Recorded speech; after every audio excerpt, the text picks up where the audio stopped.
শোনেন, 3টা লাশ এখনো দাফন হয় নাই। আমার বাবাজিরা, 1 নম্বর হলো মুসাব ইবনে উমাইরের কথা আপনাদেরকে বলি। আল্লাহ নবী 3টা লাশের পাশে গেলেন, যাওয়ার পরে বললেন 3টা লাশের মুখটা খোলো। মুখটা খোলা হলো, নবী দেখলেন রক্তে রক্তাক্ত হয়েছে, শরীর দিয়ে টপ টপ করে রক্ত পড়তেছে। নবী বললেন প্রথম সাহাবী হলো আমর ইবনুল জামহ। আমর ইবনুল জামহ, তার 2টা পা নাই। ও আমার বাবাজি, 2টা পা নাই, লুলা মানুষ, হাঁটতে পারে না। বিশ্বনবী বলেছেন তোমাকে জিহাদে যেতে হবে না, কিন্তু 2টা পা নাই। বলছে পা না থাকতে পারে, কিন্তু ইসলামের জন্য তো আমার হৃদয় আছে, আমার একটা মন আছে, আমার একটা দিল আছে। আমার স্ত্রীকে বলেছিলাম, স্ত্রী রে, রাসূল বলেন এই লুলা মানুষটা আজকে শহীদ হয়ে গিয়েছে। স্ত্রীকে জেদ করে ওই ঘোড়ার পিঠে উঠে আমার ভাইয়েরা পাটা সুন্দর করে বেঁধে দিয়েছিল, তরবারি একটা হাতে দিয়েছিল, কাফির তাকে শহীদ করে দিয়েছেন। আমার নবী বলছেন আজকে এই আমর ইবনুল জামহর কাফনের কাপড় পর্যন্ত জুটলো না। হায় রে হায়, কাফনের কাপড় পর্যন্ত জুটলো না। বিশ্বনবী বললেন 2 নম্বর, এটা যুব সমাজ মাহফিল করেছেন, ও মুরব্বীরা, ও যুবকেরা, খুব মনোযোগ দিয়ে তোমরা আমার কথাগুলো শোনো। এবার তোমাদের হৃদয়ের যুবকরা, হৃদয়ের চোখটা খুলে দাও। ও বাবাজিরা, এই পৃথিবী থাকার জন্য নয়, দুনিয়া ছেড়ে একদিন না একদিন বিদায় নিয়ে চলে যাবেন। আপনাকে কবরের ভিতরে নামায়া দিবি। বাংলাদেশে এমন কোনো গরিব মানুষ নাই যার কবরের ভিতরে নামানোর সময় কাফনের কাপড়টা হয় নাই। সবার কিন্তু একই কাফনের কাপড়, একই সাইজের কাপড়। আল্লাহর নবী বললেন এই মুসাবের দিকে তাকাও। সাহাবীরা তাকালেন, বলছে মুসাবের চেহারার দিকে তাকাও। তাকালেন, বলছে মুসাবের চেহারা আমি নবীর চেহারা যেন একই চেহারা, একই মিল আছে। আল্লাহর নবী বললেন মুসাব, তোমরা এই যুবকের কথা কি তোমরা জানো? এই মুসাব মক্কার এত বড় ধনী মানুষের সন্তান, এত টাকার মালিক মুসাব ছিল, এত স্টাইলিশ একটা যুবক ছিল। মুসাব সকালবেলা যে কাপড়টা পরতো, বিকালবেলা ওই কাপড়টা মুসাব পরতো না, একদম ফেলে দিত। এমন কি কোনো বড় লোক আছে নাকি জীবনে একবার কাপড় পইরা ফেলে দেয়? মুসাব এমন একটা যুবক ছিল। মুসাব যে ঘোড়াটা নিয়ে ঘুরতো, সেই ঘোড়াটা মক্কার সবচাইতে দামি ঘোড়া ছিল। হযরতে মুসাব যে কাপড়টা, যে জুতাটা পরতো, মক্কার দামি জুতা ছিল। যুবকরা শুধু তাকায়া থাকতো আর বলতো হায় রে, মুসাবের মতো যদি হতে পারতাম। আমার নবী বলছে যে যুবকটার শরীরের কাপড়টা পর্যন্ত ফেলে দিত, আজকে সেই মুসাব কোরআনের জন্য আজকে কাফনের কাপড় পর্যন্ত পায় না। সেই মুসাবকে আজকে দাফন করা হবে কাফনের কাপড় ছাড়া। ওই মুসাবের কথা আপনাদেরকে 2টা মিনিট বলি বাবা। এই মুসাব আল্লাহর নবীর একটা কোরআনের কারিমের আলোচনা শুনে, তেলাওয়াত শুনে মুসলমান হয়ে গেলেন। মুসাব ঘরের ভিতরে গেলেন, গুনগুন করে কোরআন পড়ে। আমার নবী বললেন তুমি যেন জোরে জোরে কোরআন পড়ো না, কারণ এখনো কিন্তু প্রকাশ্য ইসলাম আসে নাই। কিন্তু মুসাব সহ্য করতে পারে না, ঘরের ভিতরে বসে বসে গুনগুন করে কোরআন পড়ে। মা 1 দিন নয়, 2 দিন নয়, 3 দিন যখন মা শুনেছে মুসাবের, দরজায় নক করে বলছে মুসাব রে, দরজাটা খুলে দে। মুসাব দরজাটা খুলে দিল। মুসাব সত্য করে বল, তুই কি পড়িস? তুই কি ঈমান এনেছিস নাকি? মুসাব বলছে ও মা, মিথ্যা কথা বলে লাভ নাই মা, আমি ঈমান এনেছি। বলল তুই কি পড়তেছিস? বলল আমি কোরআন পড়তেছি। মুসাবকে তার মা বলল কি সমস্যা তোর? তোর তো সব আছে, ঘোড়া আছে, বাড়ি আছে, গাড়ি আছে, নারী আছে, তোর টাকার কোনো অভাব নাই, তুই মুহাম্মাদের হাতে হাত দিয়ে কালিমা পড়লি, তোর ব্যাপারটা কি? মুসাব বলছে ও মা, সব ছিল কিন্তু হৃদয়ের ভিতরে স্বাদ ছিল না। যেই দিন থেকে আল্লাহর কোরআন পড়ি, সেই দিন থেকে আমার হৃদয়ের ভিতরে স্বাদ অনুভব করি। করি। মা ডাক দিয়ে বলছে, ও মুসাব, তুই ইমান ছেড়ে দে। যদি তুই ইমান না ছাড়িস, আমি মা কোনোদিন তোর সাথে কথা বলবো না। মুসাবকে ব্ল্যাকমেল করতে শুরু করলাম। মুসাব বলছে, মা, যে ইমান একবার এনেছি ওই ইমান জীবনে ছাড়ব না। সুবহানাল্লাহ বলেন। ও মা, তুমি না কথা বললে আমার কোনো সমস্যা হবে না, কিন্তু আমি কোরআন না পড়লে বাঁচব না। আমার কোরআন আমার জাদাতহুম ঈমানাও ওয়া আলা রাব্বিহিম ইয়াতাওয়াক্কালুন। এই কোরআন আমার ইমানটা পর্যন্ত বৃদ্ধি করে দিয়েছে। মুসআবকে তার মা একটা পিলারের সাথে বাঁধলেন। ও বাবাজিরা, ইসলামের জন্য কত কষ্ট করেছেন। মুসআবকে পিলারের সাথে বেঁধে সুন্দর করে বেঁধে রেখে দিয়েছেন। 1 দিন, 2 দিন, 3 দিন, 4 দিন, 5 দিন, 6 দিন মুসআবের মা শুধুমাত্র তার দিকে তাকায়া দেখে, কিন্তু তার কাছে যায় না, খাবারও পর্যন্ত দেয় না। মুসআব বলেন, আমাকে যখন বেঁধে রেখেছে, আমার খাবারের যখন দরকার হয় তখন আমি আল্লাহর কোরআনের সূরা ফাতিহা তেলাওয়াত করি। আর আমি যখন সূরা ফাতিহা তেলাওয়াত করি, আমার পেটটা যেন অটোমেটিকলি আল্লাহর কুদরত থেকে ভরে যায়। সেই কোরআনের পাওয়ার আওয়াজ তুলে বলেন তো আছে না নাই? আরো জোরে বলেন, আছে না নাই? বিশ্বনবী বললেন, মুসাব এত ভালো ইমানদার ছিল, সেই মুসাব আজকে যার সকালে একটা কাপড়, বিকালে আর একটা কাপড়, সেই মুসাব আজকে দুনিয়া থেকে বিদায় নিয়ে চলে গিয়েছে। সাহাবীরা, তোমরা কাফনের কাপড়টা পর্যন্ত দিতে পারো না। একটা মাত্র চাদর, ছোট্ট একটা চাদর মুসাবের গায়ে ছিলেন। হযরতে আব্দুর রহমান ইবনে আউফ থেকে বুখারী শরীফের হাদিস কিতাবুল মাগাজি খুলে দেখবেন, এই ছোট্ট একটা চাদর নবীর সামনে উঠিয়ে ধরে বললেন, ইয়া রাসূলুল্লাহ, এই 3 জনের জন্য এই চাদরটা আছে।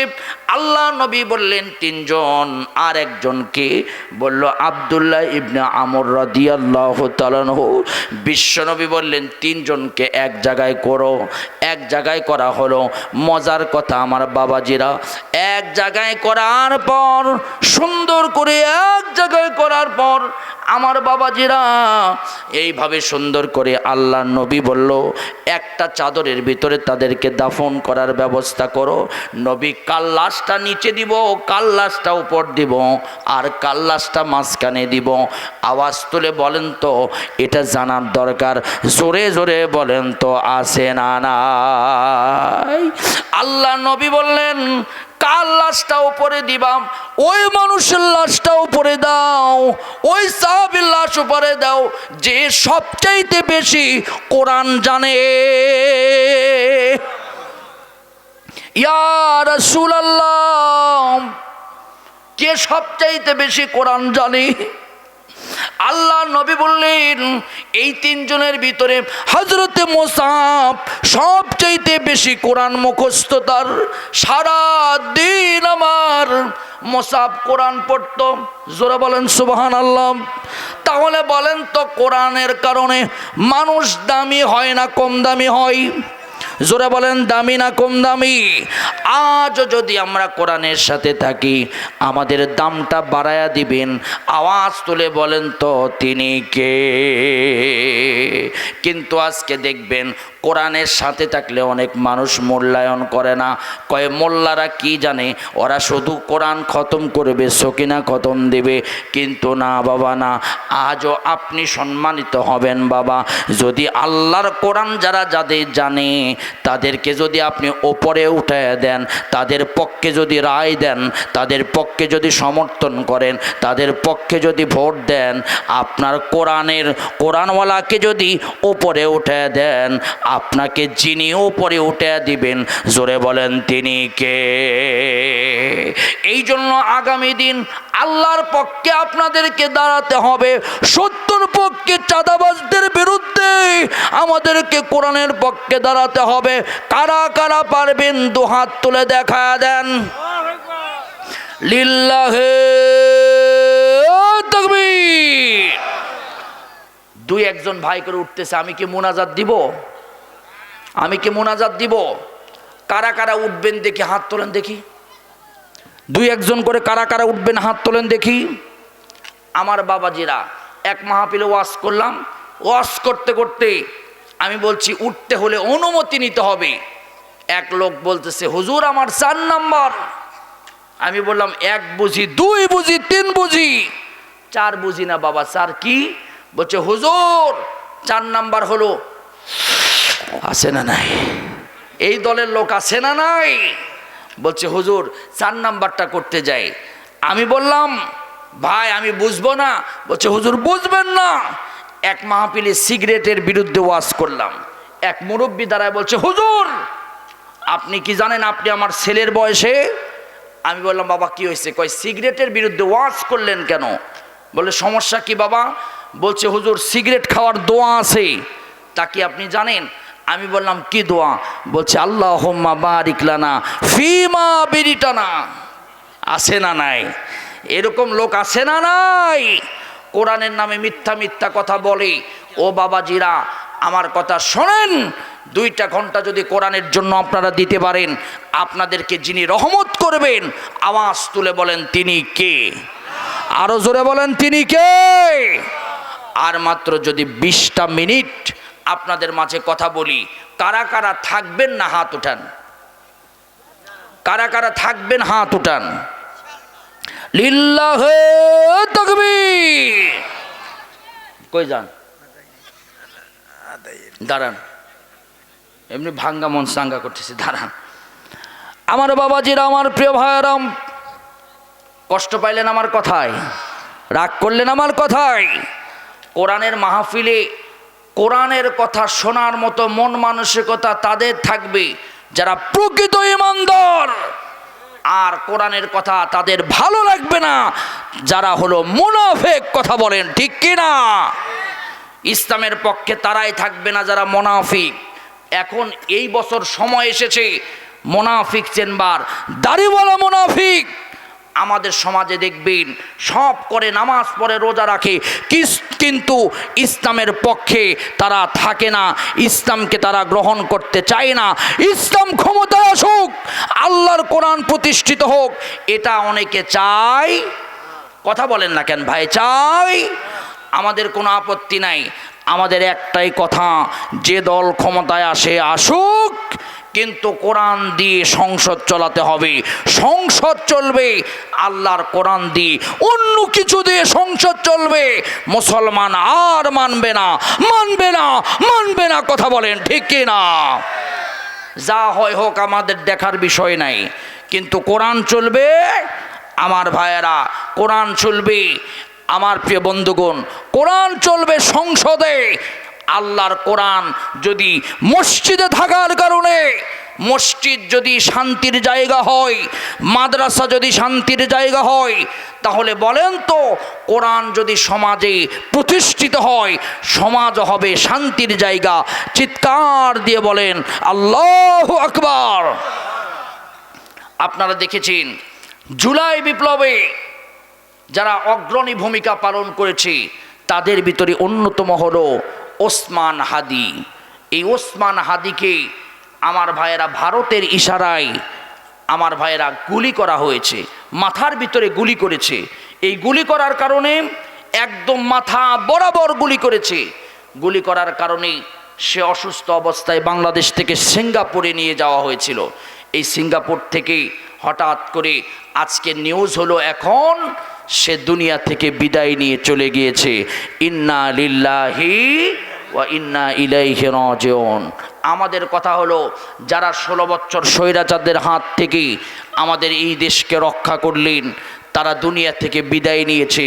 এই প্রত্যেকটা রক্তের বদলা মুসলমান নেবেই, নেবেই, নেবেই ইনশাআল্লাহ। কাদের ইশারায় তাদেরকে হত্যা করার জন্য কাজ করেছে? কোন গ্যাং বাহিনী কাজ করেছে? কাদের ইশারায়? খুঁজে বের করতে হবে প্রকাশ্য দিবালোকে। এই হাদির বিচার না হওয়া পর্যন্ত এই বাংলার মাটিতে তার দাফন হবে না। তাদেরকে বিচার করতে হবে, যেখানেই থাক না কোনো খুঁজে বের করে বিচারের আওতায় এনে যাদের ইশারাতে গুলি চালানো হয়েছে তাদেরকেও বিচারের আওতায় নিতে হবে। প্রত্যেকটা লাশের বিচার এই বাংলার মাটিতে হবে, হবেই। কারা তার পক্ষে? হাত তুলে আল্লাহকে দেখা। লিল্লাহে তাকবীর। আল্লাহর কাছে দোয়া করছি, আল্লাহ পাক তাকে শহীদের মৃত্যু দান করুন। আওয়াজ তুলে বলেন আমিন, আর জোরে বলেন আমিন। আমার বাবাজির, আমার প্রিয় বন্ধুগণ, 3টা লাশ এখনো দাফন হয়নি। জোরে বলেন কয়টা? আরো জোরে কয়টা? আল্লাহ নবী বললেন সুন্দর করে প্রস্তুত করো, এদেরকে দাফন কাফন করে দেওয়া হবে। বাবাজি আর মাত্র 10 থেকে 15 মিনিট কথা বলবো। এদেরকে কেমন করে দাফন করবেন? একটা মাত্র কাফনের কাপড়, নবীর কাছে কাপড়টা নিয়ে এসে বলছে, ইয়া রাসূলুল্লাহ, এই তো কাফনের কাপড়, কিভাবে দাফন করবেন? আল্লাহর নবী বললেন, 3 জনকে এক জায়গায় করো, যার কোরআনের পরিমাণ, তেলাওয়াতের পরিমাণ বেশি, যার কোরআনের মুখস্থ শক্তি বেশি, তাকে ওপরে দাও, আর 3 জনকে বেঁধে ওপরে কাফনের কাপড়টা দিয়ে দাও। এই কাফনের কাপড়টা দেওয়ার পর আল্লাহর নবীর কাছে সাহাবীরা বললেন, ইয়া রাসূলুল্লাহ, ইয়া হাবিবাল্লাহ, এত ছোট কাপড়, এই কাপড়টা কিন্তু তাদের শরীরের উপরে হয় না, মাথার দিকে দিলে পা খালি হয়ে যায়, পায়ের দিকে দিলে মাথা খালি হয়ে যায়। বিশ্বনবী বললেন, মাথার দিকে দিয়ে টান দিয়ে বাঁধো, বাঁধার পর ওই পায়ের ভিতরে উহুদের বড় বড় ঘাস, ওই ঘাসগুলো তুলে নিয়ে এসে তাদের পায়ের উপরে দিয়ে তাদেরকে দাফন করে দাও। বিশ্বনবী মুহাম্মদুর রাসূলুল্লাহ সাল্লাল্লাহু আলাইহি ওয়াসাল্লাম আল্লাহ নবীর কথা মতো সাহাবীরা আসলেন, চোখের পানি ঝরে দিলেন, আর মাত্র একটা কাফনের কাপড়, একটা মাত্র চাদর দিয়ে মাথার দিকে টান করে একটা কবর খনন করে ওই কবরের ভিতরে লাশগুলো দাফন করলেন। বিশ্বনবী লাশগুলো দাফন করার সময় এত জোরে কাঁদলেন, আল্লাহর নবী বললেন, হায় রে, ইসলামের জন্য আজকে 3 জনকে একই কবরের ভিতরে দাফন করা হলো। আল্লাহ তুমি সাক্ষী থাকো, কিয়ামতের ময়দানে এই লাশগুলোকে আল্লাহ তুমি শহীদ হিসাবে কবুল করো। জোরে জোরে বলেন আমিন। আল্লাহর নবী সাহাবীরা কাঁদতে শুরু করলেন। ও বাবাজিরা, বিশ্ব নবীর কাছে আসলেন আব্দুল্লাহ ইবনে আমরের ছেলে, এসে বললেন, তার নাম হলো জাবির রাদিয়াল্লাহু তাআলা আনহু। জাবির রাদিয়াল্লাহু তাআলা আনহু রাসূলের হাতটা এমন করে ধরেছেন, ধরার পরে বলছেন, ইয়া রাসূলুল্লাহ, আমার দুনিয়াতে কেউ নাই গো নবী, আমার বাবা ছিল, বাবাও কিন্তু কাফনের কাপড় পাইল না, দুনিয়া থেকে বিদায় নিল। নবী বললেন, টেনশন করো না, তোমার কাছে আল্লাহর কোরআন আছে, আমি নবীর আদর্শ আছে, যত সমস্যার সমাধান আমি নবী তোমাদেরকে করে দিব। চিৎকার দিয়ে জবান ছেড়ে দিয়ে বলেন সুবহানাল্লাহ। আল্লাহর নবী বললেন, বিশ্ব নবী বললেন, আল্লাহর নবী বললেন, হে জাবির, তুমি বাড়িতে যাও। জাবির বলছে, ইয়া রাসূলুল্লাহ, আমার বাড়ির ভিতরে শান্তি নাই। আওয়াজ তুলে বলেন তো, শান্তি দেওয়ার মালিক কে? টাকা থাকলে কি শান্তি হয় নাকি? পয়সা থাকলে কি শান্তি হয় নাকি? স্ত্রী যদি খারাপ হয় শান্তি কিন্তু পাওয়া যায় না, সন্তান যদি নেশাখোর হয় শান্তি কিন্তু পাওয়া যায় না। আজকাল দেখবেন সন্তান নেশাখোর হলে দেখবেন এই বাবা মাকে অত্যাচার করে মারে, বাবা মা কিন্তু কষ্টের কথা কাউরে বলতে পারে না। ও বাবাজিরা, আমার বাবাজিরা, সুন্দর করে রাসূল বললেন, আল্লাহর নবী বললেন, জাবের কি সমস্যা? জাবের বললেন, 2টা সমস্যা। 1 নাম্বার সমস্যা হলো, ইয়া রাসূলুল্লাহ, আমার বাবার অনেক টাকা ঋণ আছে, এই ঋণগুলো পরিশোধ করতে হবে। বাড়িতে কিন্তু ঋণের জন্য লোকজন চলে আসে। আমার বাবাজিরা 2 নাম্বার হলো আমার 13টা বোন আছে, আমার বাবা রেখে গিয়েছে, শহীদ হয়ে দুনিয়া থেকে বিদায় করেছে। এই 13টা বোনের বিবাহের ব্যবস্থা করতে হবে। আল্লাহর নবী বললেন ঠিক আছে ঠিক আছে, এই 13টা এই 2টা সমস্যার সমাধান করে দেওয়া হবে। তুমি বিবাহ করেছো নাকি? বলল হ্যাঁ ইয়া রাসূলুল্লাহ, বিবাহ করেছি। আল্লাহর নবী বললেন যাও যাও, বেশি বেশি দরুদ সালাম প্রেরণ করো, বেশি বেশি আল্লাহর উপরে তাওয়াক্কুল করো। যখন তোমার খেজুরগুলো পাকবে তখন আমি তোমার খেজুর দিয়ে ঋণ পরিশোধের ব্যবস্থা করব। চিৎকার দিয়ে জবান ছেড়ে দিয়ে বলেন সুবহানাল্লাহ। আওয়াজ তুলে আর একবার শুনতে চাচ্ছিলাম, বরকতের মালিক জোরে বলেন কে? আরো জোরে বলেন কে? আমাদের জীবনে বরকত হোক আমরা চাই কি চাই না? বরকত হোক আমরা চাই কি চাই না?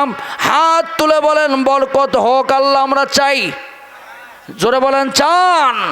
তাহলে আমি আপনাদের কাছ থেকে 5টা মিনিট টাইম নেব।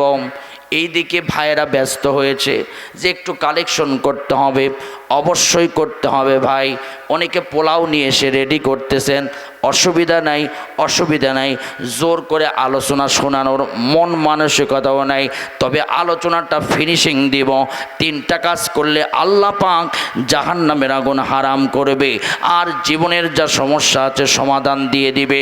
তার মধ্যে 1 নাম্বার কাজ হলো তুমিনুনা বিল্লাহি ওয়া রাসূলিহি ওয়া তুজাহিদুনা ফি সাবিলিল্লাহি বিআমওয়ালিকুম ওয়া আনফুসিকুম যালিকুম খায়রুল লাকুম ইন কুনতুম তা'লামুন। 1 নাম্বার ঈমান আনা লাগবে। আওয়াজ তুলে বলেন তো আমরা ঈমান এনেছি, মৃত্যু পর্যন্ত ঈমান আমাদের সাথে থাক।